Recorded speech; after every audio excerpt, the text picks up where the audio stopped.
lịch miền Tây, du lịch miền Tây. Dân miền Tây, lịch miền Tây.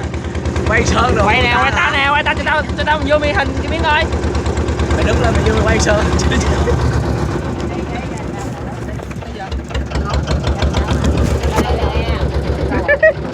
Đây là anh Sang, đây là anh Sang.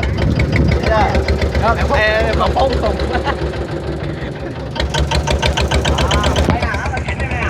Đúng vô bữa mà đi mà cầu thành béo nữa. Đó. Đưa lên tao quay không? Thôi được rồi. Khổ lắm mà anh ơi. Đó,